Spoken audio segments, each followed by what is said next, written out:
만나고 싶은 스님이나 제가자를 초대하는 단박 인터뷰 시간입니다.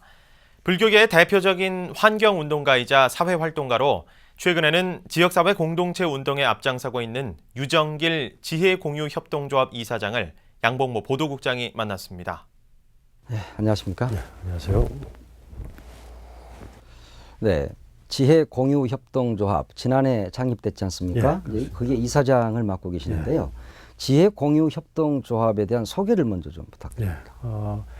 지혜공유협동조합은 그야말로 모든 사람들이 다 하나 이상씩 남에게 도움이 될 만한 지식, 지혜, 정보가 있다고 생각하고요. 지역 내에서 서로가 지혜와 정보를 갖다 교환해가지고 서로가 일정하게 사람과 사람끼리 만나서 가르치고 배우는 분위기를 만들면서 지역 내 공동체를 만드는 것, 이게 이제 목표입니다. 그래서 5명만 되면 어떤 내용의 강의든 다 만들어줍니다. 그래서 그런 것들을 서로 가르치고 배우고 해가지고 그렇게 일종의 5만 가지 강좌라고 하는데요. 이렇게 온갖 가지를 갖다 서로 가르치고 배우게 만들어서 사람과 사람끼리 이렇게 대면적 관계를 갖게 만들어서 지역 내 공동체를 만드는 거죠. 그리고 또 저희가 또 기획 강좌라고 해서 인문학 강의라든가 이런 것들도 이제 또 준비를 하고 있고, 그 다음에 또 하나는 만담 카페라고 해가지고 다양한 주제를 가지고 가서 토론하고 대화하는 그런 장도 하기도 하고, 지역의 공간 공유라고 해가지고 어떤 회의 장소라든가 강당이라든가 이런 것들 쓰고 싶은 사람이 있으면 그런 것들을 연계시켜주기도 하고, 그래서 지역 공동체를 만드는 것, 이게 지혜공유협동조합의 원래 취지입니다. 예. 우리 불교계 내에서도 이런 협동조합들이 좀 활성화돼야 될 텐데요. 어떻게 할까요? 제가 볼 때 협동조합은 지금 어차피 이제 돈 중심의 사회, 어차피 우리 한국 사회가 이제 경제적 성장이 상당히 좀 둔화되고 있고 하다못해 제로 성장, 마이너스 성장을 얘기하고 있는데, 이 돈에 의존하지 않고 사람들이 어떻게 정말 삶의 질을 유지할 수 있을까? 결국 사람에 의존하는 방법밖에 없습니다.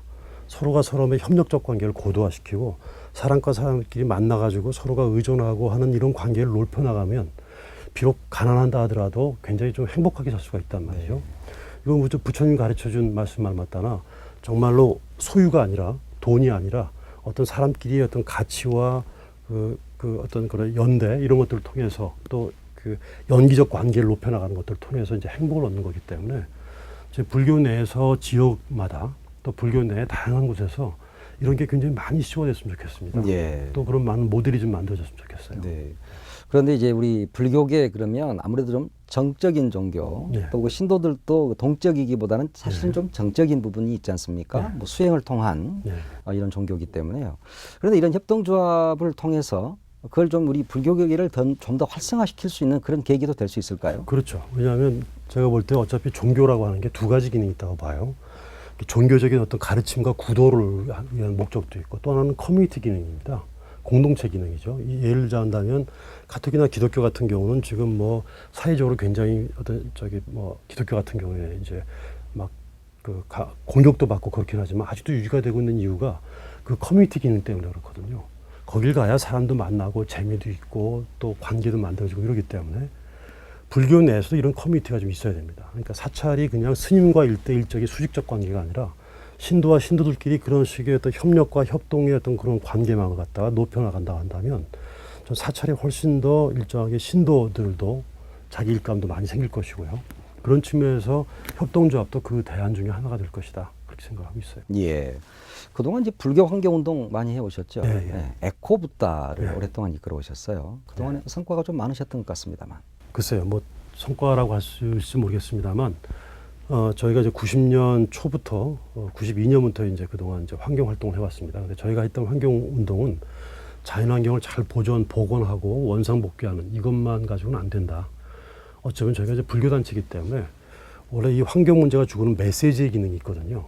이 메시지 기능이라고 하는 건 뭐냐면 그동안 우리가 환경을 야기시켰던 지금과 같은 어떤 소위 물질 중심의 사회, 또 성장 중심의 사회, 또 생산력 중심의 사회, 이것 자체가 환경 위기를 초래하게 만들었기 때문에 이런 사회 자체를 갖다 근본적으로 변화시키지 않으면 안 된다는 메시지, 이걸 갖다 보통 이제 생태주의라든가 녹색, 생명 이런 말로 표현합니다.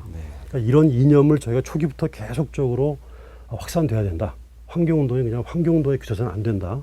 이런 메시지를 확산시켰던 것이 저희의 역할이었었고, 지금 뭐 요즘에 생명평화란 말이 일상화됐지 않습니까? 거기에 저희들이 약간 기여를 한 거라고 보여지고요. 또 두 번째는 우리도 종교단체고 하다 보니까 이 주장적 성격보다는 사람이라고 하는 것은 말보다 그 사람의 삶과 행동을 믿는 거잖아요. 그래서 저희가 이제 쓰레기 제로 운동을 이제 전개했어요. 그러니까 우리가 해보고 안 되면 권유하지 말자. 그래서 이제 저희가 정토에 내에서 쓰레기를 정말 안 나오게 만들기 위해서 성상 분석을 계속했었습니다. 매일매일 체크하고 그래가지고 저희가 비닐하고 화장지는 도저히 어쩔 수가 없어서 비닐 반입을 못하게 하고 화장지를 안 쓴 걸로. 그랬더니 이제 서초동에 강남에 살고 있는 신도들이 뭐 대거 떨어져 나오고 막 그랬죠. 거기에 이제 기반이 돼서 저희가 이제 빈그릇 운동을 했었어요. 그러니까 빈그릇 운동은 아시다시피 불교의 이제 발홍의 전통을 갖다가 불교적 내용은 살짝 걷어내고 이제 사회적으로 이제 일반화시켰던 운동이었는데 그게 저희가 한 160만 명 정도가 서약을 받았어요. 그게 서약뿐만 아니라 돈을 1,000원씩 내는 거거든요.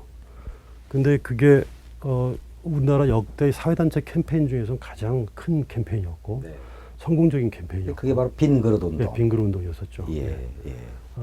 예, 거기에 좀 진행되고 있고요. 네. 뭐 아직도 할 일이 많이 있습니다만 뭐 아직 좀 많이 좀 부족하고 그렇습니다. 네. 박 부신님 오늘 함께 해주셔서 고맙습니다. 예, 고맙습니다.